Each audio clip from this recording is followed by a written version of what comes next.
کہ ہم روزہ رکھ کے کیا عبادت کی طرف آ رہے ہیں؟ روزہ رکھ کے تلاوت قرآن کی طرف آ رہے ہیں؟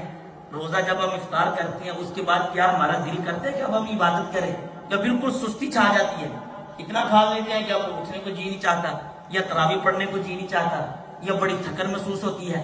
اس کا مطلب یہ ہے کہ ہماری وہ پریکٹس نہیں ہے، اور یہ پریکٹس رب کروانا چاہتا ہے۔ اور اللہ نے قرآن میں جو فرمایا وَاسْتَعِينُوا بِالصَّبْرِ وَالصَّلَاةِ وَإِنَّهَا لَكَبِيرَةٌ إِلَّا عَلَى الْخَاشِعِينَ۔ رمضان میں عام طور پہ یہ بندے کی پریکٹس بڑھ جاتی ہے، نماز کی، تلاوت کی، دیگر چیزوں کی۔ اللہ نے فرمایا یہ بوجھ نہیں ہے، کیونکہ بڑا مشکل ہے، بڑا بوجھ لگتا ہے۔ فرمایا نہیں، پہلے پارے میں رب نے فرمایا کہ نماز اور صبر کے ذریعے اللہ سے مدد طلب کرو۔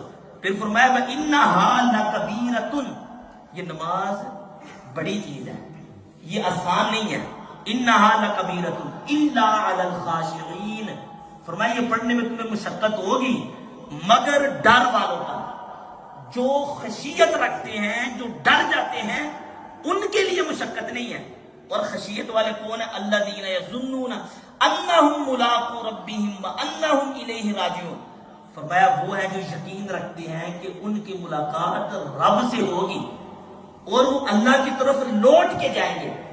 یہ خوف والے ہیں، یہ خشیت والے ہیں، ان کے ذہن میں، ان کے دل میں یہ بات ہوتی ہے کہ یہ جو ہم نماز پڑھ رہے ہیں، تلاوت کر رہے ہیں، تراویح پڑھ رہے ہیں، روزہ رکھ رہے ہیں، یہ جو تھوڑی سی مشقت لگ رہی ہے اس کے پیچھے جنت ہے، ہم نے اپنے رب کی طرف لوٹ کے جانا ہے، تو اللہ نے ہمیں اس کا اجر عطا فرمانا ہے۔ جب وہ اس پہلو کی طرف دیکھتے ہیں تو ساری تھکن چلی جاتی ہے، ساری مشقت ختم ہو جاتی ہے، وہ جو سستی والا پہلو تھا وہ دور ہو جاتا ہے۔ لیکن جس کے پیش نظر یہ چیز نہیں ہوتی اس کو پھر بڑا بوجھ لگتا ہے، اس کو بہت بھاری لگتا ہے۔ تو یہ تو قرآن نے فیصلہ سنا دیا کہ بھائی یہ بھاری لگے گا، یہ بوجھ لگے گا۔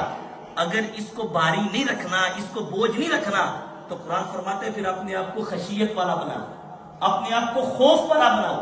اللہ سے جو ہماری ملاقات ہونی ہے مرنے کے بعد، جو رب نے ہمیں اس پہ اجر عطا فرمانا ہے، اس پہ اپنے یقین کو پختہ کر لو۔